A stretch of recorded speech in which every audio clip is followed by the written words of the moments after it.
Alhamdulillah kembali lagi dengan kami di acara Fajar Berkah Pasti berkah. Alhamdulillah. Alhamdulillah ya, kita Alhamdulillah. jumpa lagi. Iya, betul. Dan di sini juga masih ada Pak Ustadz kita yang akan sharing-sharing bareng tentang keistimewaan Ramadan tentunya betul. sesuai tema hari ini. Dan kita juga bersama SMKN 1 Bandar Lampung bersama Pumatur juga. Jauh-jauh ya kemari, luar biasa semangatnya untuk menyaksikan Fajar Berkah tentunya. Tadi kita udah bertanya-tanya bersama Pak Ustadz. Ini saya Pak Ustadz, mohon izin akan bertanya sama host-hostnya juga ini. Kita akan main games. Aduh, Aduh, nggak agak bisa jawab. deg-degan gitu ya. Deg-degan, ini gamesnya seputar Islami tentunya. Oke deh. Pertanyaan-pertanyaan tentang Islami. Iya. Saya mau tanya dulu, saya yang bertanya ini Pak Ustadz, izin bertanya Pak Ustadz kepada Teh Amel. Iya, gimana tuh Kang Teh Diki? Amel, kita ada games, ini pertanyaannya. Makan di malam hari ketika bulan Ramadan disebut apa? Makan di malam hari ya? Sahur Akang. Subuh. Sahur. Bukan makan malam. Bukan Makan malam-malam. subuh. Gimana ini Pak Makan Ustadz? malam atau makan subuh? Ada perdebatan Pak Ustadz. subuh. Iya, Iya, gimana iya. nih? Ya, karena subuh. selama Ramadan itu sejak subuh terbit fajar sampai terbenam matahari itu kita saum, maka agar badan kita tidak lemas dalam arti bisa tetap melakukan aktivitas, makanya makannya dipindah menjadi di waktu fajar atau sebelum subuh. Ya mungkin sekitar jam 4 atau satu jam atau setengah jam sebelum adzan Dan subuh. Terlalu malam juga jangan juga, karena apa, nanti kalau terlalu malam begitu pas mulai subuh sampai siang jadi lemes.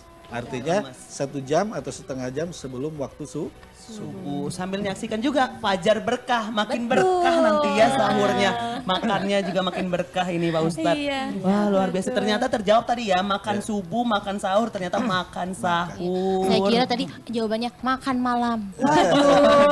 Jauh banget jamnya ini. Bapak ibunya pada ketawa ini yang di sini.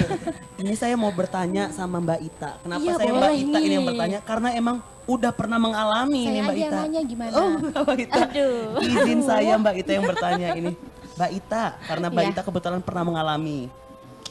Hukum puasa bagi orang yang sedang hamil atau sakit itu apa Mbak Ita? Wah, dihukumnya Pak gimana Pak? Kok Harus dihukum dilempar? ya? Gimana nih Pak menurut Bapak? ya. Kan di dalam Al-Quran Allah sudah menjelaskan faman kana minkum maridon au ala safarin fa'iddatum min ayyamin ukhur. Barang siapa kalian yang ada di dalam perjalanan, nah misalnya seperti teman-teman yang dari Lampung ke sini mungkin agak jauh, atau juga yang mungkin lagi sakit, maka boleh dia meninggalkan saum Ramadan, tapi harus diganti di saat lain sebanyak hari yang ditinggalkan.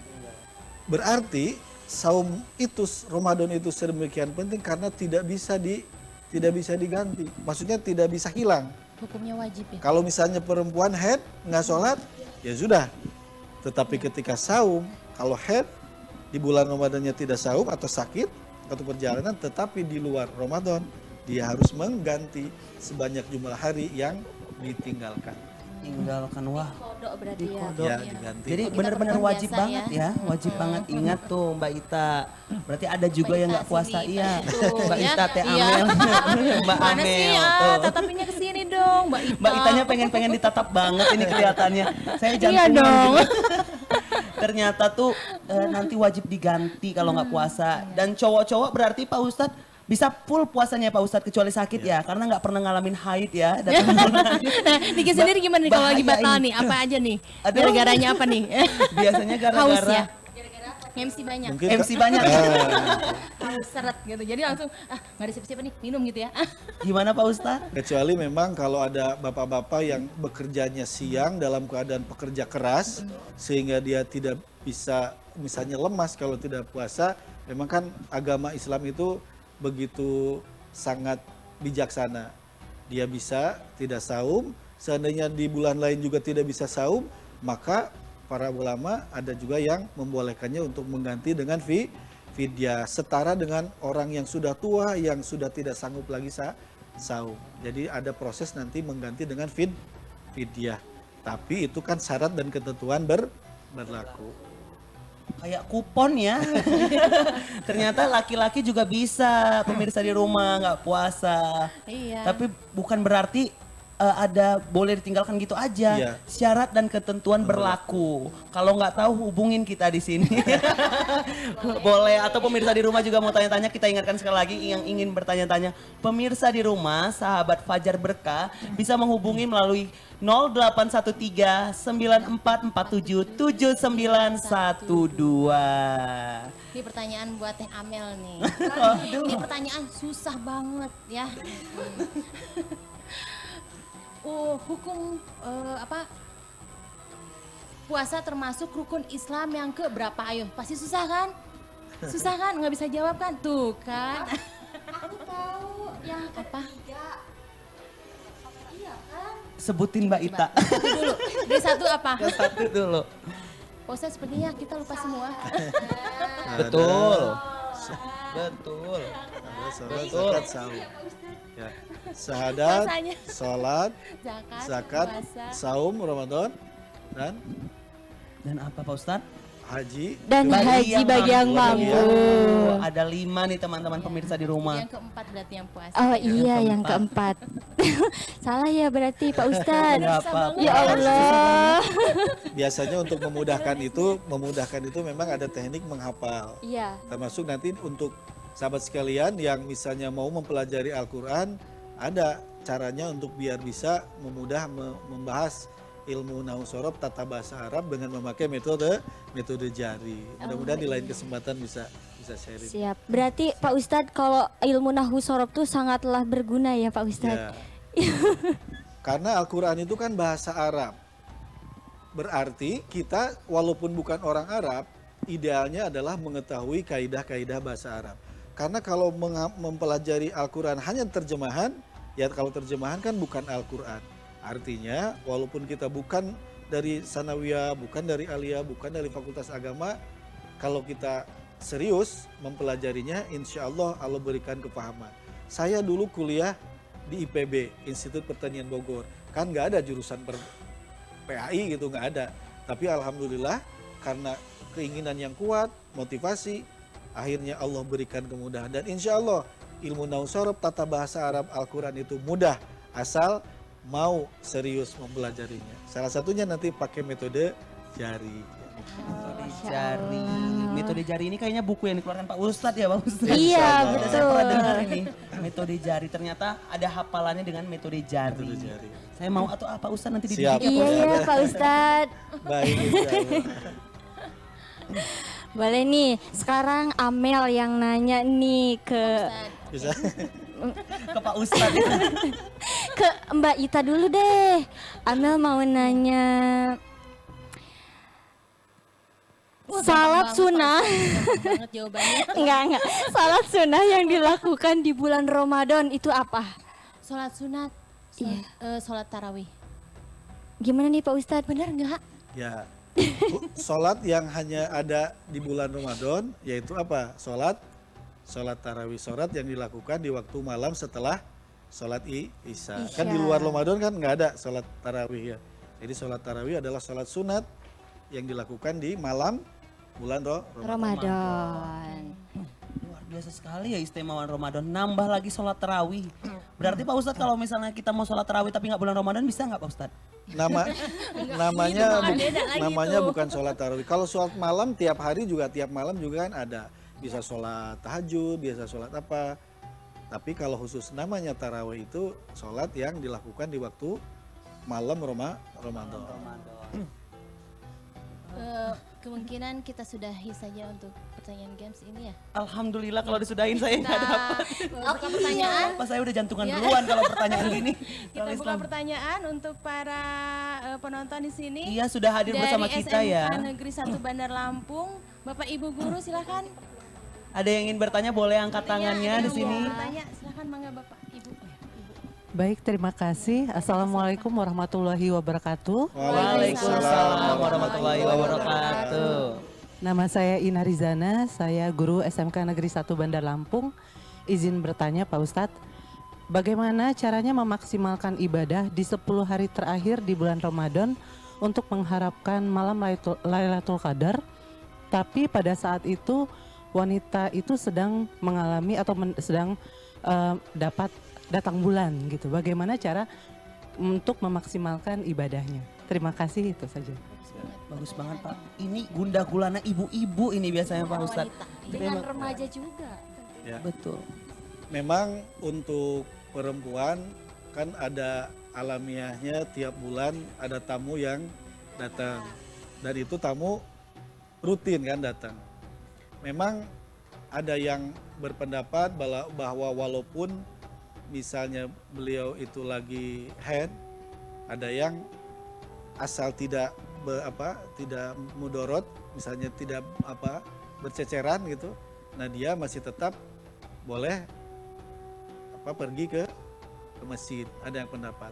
Tetapi walaupun misalnya di rumah, dia tetap bisa melakukan ibadah, kecuali ibadah-ibadah kalau sholat kan enggak.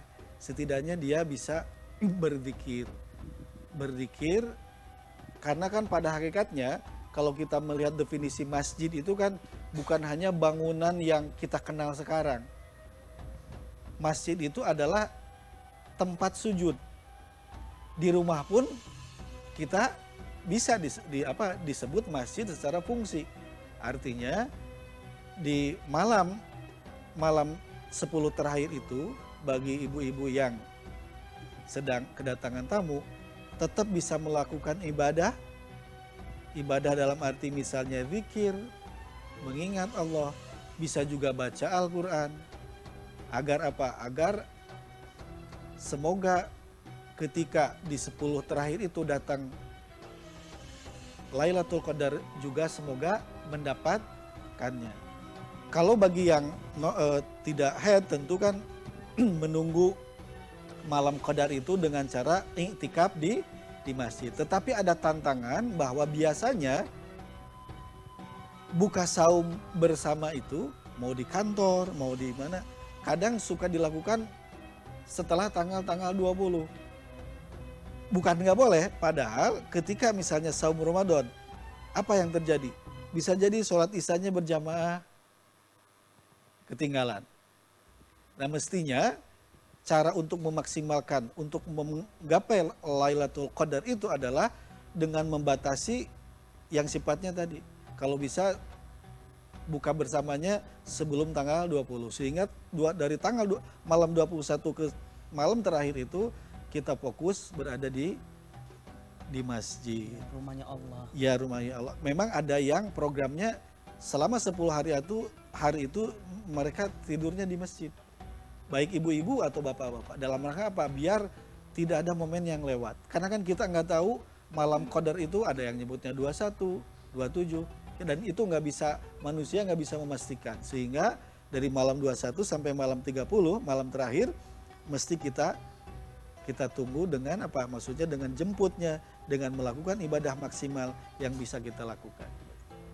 Begitu.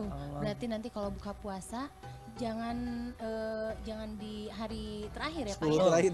Iya, berarti kita di awal aja. Di Pak. awal Di aja. awal aja. Nanti kita hubungin ya grup-grup WhatsApp ya Ibu. Nanti kita hubungin teman-teman tuh. Jangan kontak kita buka bersama. Kata Pak Ustadz nggak boleh. Gimana Ibu? Mudah-mudahan terjawab ya Ibu. Terima kasih.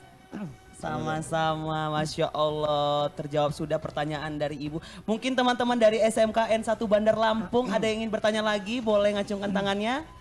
Ada siapa di sana? Wah, ada cowok nih. Ada Akang ini. Assalamualaikum warahmatullahi wabarakatuh. Waalaikumsalam warahmatullahi wabarakatuh. Saya Rafael Benitez dari pelajar SMK Negeri 1 Bandar Lampung. Saya ingin bertanya dengan Pak Ustadz. Malam apa saja yang spesial di bulan Ramadan dan mengapa malam itu disebut spesial? Malam apa saja Pak yang spesial di bulan Ramadan? Ya. Gitu. Dan kenapa itu dibilang spesial? Apakah pakai karet 2? Ya. Pedas ya. Pedas, Baik. Ustadz, silakan. Seperti yang kita ketahui bersama bahwa di malam Ramadan itu ada satu malam spesial, yaitu malam Qadar, Lailatul Qadar. Kenapa disebut Lailatul Qadar? Dulu diturunkannya Al-Quran sekaligus. Nah hari ini maksudnya ketika sekarang kita di 10 terakhir, Lailatul itu malam, Qadar apa? Qadar itu Qadaro yakdiru Qadron. Sebetulnya malam penentuan. Jadi ada yang mengatakan bahwa ibarat kalau kita rencana kerja 1 tahun ke depan. Jadi di malam Qadar itu, makanya kita berdoa kepada Allah semaksimal mungkin agar semoga 1 tahun ke depan kehidupan kita menjadi lebih baik. Itu istilahnya ACC-nya. Makanya kita tunggu-tunggu. Dan apa? Di malam Qadar itu doa yang dianjurkan itu apa? Doanya seperti sederhana. Allahumma innaka afuwun. Allahumma ya Allah innaka sesungguhnya engkau afuwun maha pemaaf. Tuhaibul afwa fa'fuani. Maafkanlah aku. Jadi ternyata di malam Qadar itu yang kita minta apa? Pengampunan Allah. Kira-kira kenapa yang diminta pengampunan Allah? Karena ternyata dosa itu adalah penghalang bagi datangnya rezeki. Dosa adalah penghalang datangnya rezeki. Berarti ketika dosa itu diampuni, semoga setahun ke depan minimal rezeki akan berlimpah ruah. Baik rezeki dalam bentuk fisik ataupun rezeki yang bersifat lainnya. Di luar itu, memang tiap malam juga istimewa untuk Ramadan. Karena apa? Karena amal soleh yang kita lakukan ikhlas, maka itu akan Allah balas pahalanya berlipat-lipat. Termasuk Al-Quran. Yang kalau satu huruf kita baca dari Al-Quran, apalagi di bulan Ramadan, di bulan non-Ramadan saja, satu huruf yang dibaca dari Al-Quran itu adalah satu kebaikan, dan satu kebaikan dibalas 10 kebaikan. Jadi satu huruf 10 kebaikan. Berarti bulan Ramadan kita baca tiap malam dengan baca Al-Quran. Makanya ada istilah hataman Al-Quran. Masya Allah, luar biasa sekali ya malam Lailatul Qadar itu ya Pak Ustadz. Iya. Jadi ini mungkin ada pertanyaan lagi dari teman-teman SMKN 1 Bandar Lampung. Boleh? Boleh dipertanyakan? Wah, tadi dadakangnya ini ada tetehnya. Assalamualaikum warahmatullahi wabarakatuh. Waalaikumsalam warahmatullahi wabarakatuh. Perkenalkan, nama saya Siti Salama dari SMK Negeri 1 Bandar Lampung. Pak Ustadz, saya mau tanya, kalau misal hukumnya meminum obat pencegah haid di saat bulan Ramadan agar puasanya full, apa Pak Ustadz? Baik. Kalau kita lihat di zaman Nabi, apakah sudah ada obat pencegah haid? Bisa jadi juga belum tentu ada. Artinya hal-hal seperti itu adalah dalam bahasan fikih kontemporer. Artinya ini permasalahannya sama seperti kalau orang mau umroh atau haji. Karena ingin ikhtiar maksimal dalam beribadah, sedangkan haid itu adalah penghalang, ya tentu itu kan bisa dianggap sebagai ikhtiar untuk agar ibadahnya maksimal. Memang ini bisa jadi ada yang membolehkan, bisa ada yang tidak. Tapi kan asal apa? Asal zat yang dimakannya bukan barang haram, itu bisa jadi dalam kategori ikhtiar agar Ramadan ini bisa full 30 hari. Ya. Jadi bisa dalam kategori boleh, bisa dalam kategori boleh. Boleh untuk asal zatnya, obatnya jangan obat yang mengandung yang Haram, betul. Dan tidak membahayakan tubuh tentunya Ustaz. Jangan bahan kimia masuk gitu kan demi puasa, berbahaya, ujung-ujungnya masuk rumah sakit, nggak jadi lebaran. Bahaya itu. Nggak jadi makan ketupat. Nggak jadi makan ketupat ya Teteh. Baik, mungkin ada pertanyaan lagi, satu pertanyaan lagi. Boleh kepada Pak Ustadz ada? Ada Akang. Boleh nih Teteh. Assalamualaikum warahmatullahi wabarakatuh. Waalaikumsalam warahmatullahi wabarakatuh. Izin memperkenalkan diri, nama saya Tuti Alawiyah dari SMKN Negeri 1 Bandar Lampung.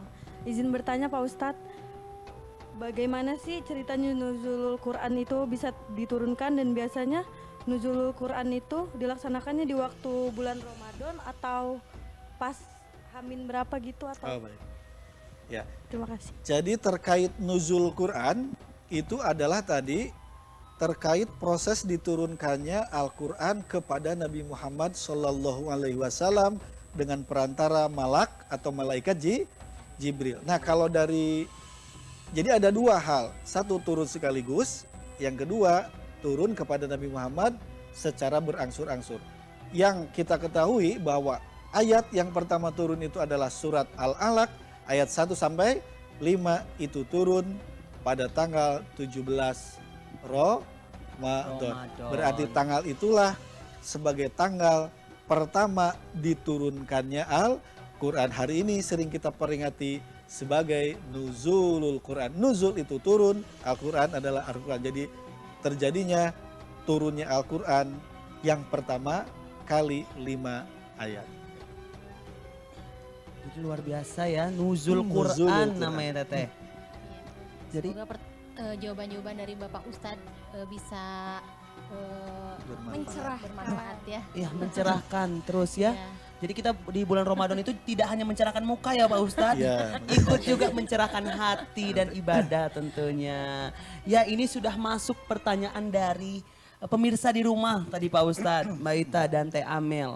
Ini tadi sudah ada yang menghubungin kita melalui kontak 0813 9447 7912. Ini sudah ada masuk pertanyaan dari Bu Nunung Pak Ustadz. Ini luar biasa pertanyaannya Pak Ustadz. Mengapa pengalaman berpuasa di bulan Ramadan dapat memperkuat hubungan kita dengan Allah? Ya. Iya. Bulan Ramadan rata-rata orang akan sanggup untuk merasa diawasi. Maksudnya begini, ketika saum sendiri di rumah, berani nggak dia membatalkan? Padahal nggak ada orang lihat. Kenapa dia nggak mau membatalkan? Karena dia yakin bahwa Allah melihat dia, Allah mengetahui dia. Sehingga dengan Ramadan ini akan membentuk pribadi muslim yang selalu merasa dilihat oleh Allah, diawasi oleh Allah, sehingga dia tidak akan berani untuk berbuat maksiat. Itulah luar biasanya Ramadan. Dan nanti yang akan memberikan pahala Ramadan itu adalah khusus Allah dan hanya Allah yang tahu. Jadi begitu luar biasanya Ramadan itu membentuk seorang muslim itu menjadi pribadi yang betul-betul jujur, tidak hanya bersandar kepada manusia. Manusia boleh nggak melihat, tapi Allah Maha tahu. Masya Allah. Masya Allah, jadi takut kita kadangnya buka puasa. Padahal aman-aman aja di rumah, Nggak ada tinggal yang buka kulkas gitu. Iya, masak mie. Masak mie, iya. Tuh Bu Nunung udah terjawab pertanyaannya dari Pak Ustadz langsung ya. Bisa nanti sambil-sambil nonton di rumah Bu Nunung ya. Jangan makan, jangan sambil makan. Baik Pak Ustadz, kita mungkin istirahat sejenak karena sudah banyak banget pertanyaan-pertanyaan. Dan kita juga memberikan kesempatan juga untuk pemirsa di rumah selain Bu Nunung tadi untuk bertanya melalui kontak kita di 0813 9447 7912. Kita istirahat dulu sejenak, jangan kemana-mana, tetap di Fajar Berkah. Pasti berkah.